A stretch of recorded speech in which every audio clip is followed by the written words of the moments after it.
দিবলৈছে এই মুহূৰ্তৰ এক গুৰুত্বপূৰ্ণ খবৰ। ভয়ংকৰ বিমান দুৰ্ঘটনাত মৃত্যু মহাৰাষ্ট্ৰৰ উপ মুখ্যমন্ত্ৰী অজিত পাৱাৰৰ। অৱতৰণৰ সময়তে ভয়ংকৰ বিমান দুৰ্ঘটনাত পতিত হয় উপ মুখ্যমন্ত্ৰী অজিত পাৱাৰ। বাৰামতীৰ অৱতৰণৰ সময়তে দুৰ্ঘটনাগ্ৰস্ত মহাৰাষ্ট্ৰৰ উপ মুখ্যমন্ত্ৰী গৰাকীৰ বিমান মুম্বাইৰ পৰা বাৰামতীলৈ গৈ আছিল।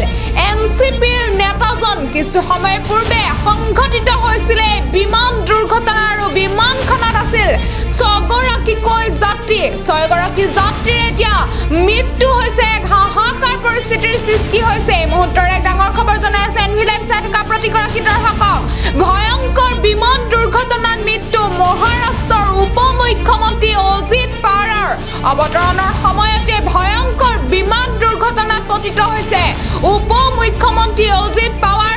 বাৰামতীত অৱতৰণৰ সময়তে দুৰ্ঘটনাগ্ৰস্ত মহাৰাষ্ট্ৰৰ উপ মুখ্যমন্ত্ৰী গৰাকীৰ বিমান মুম্বাইৰ পৰা বাৰামতীলৈ গৈ আছিল। এনচিপিৰ নেতাজন আৰু লগত আছিল 5জনকৈ যাত্ৰী। বিমানখনত 5জনকৈ যাত্ৰী আছিল। কিছু সময় পূৰ্বে সংঘটিত হৈছিল এই ভয়ংকৰ বিমান দুৰ্ঘটনা আৰু বিমান দুৰ্ঘটনাত 6গৰাকী যাত্ৰীয়ে মৃত্যুক সাৱটি লৈছে।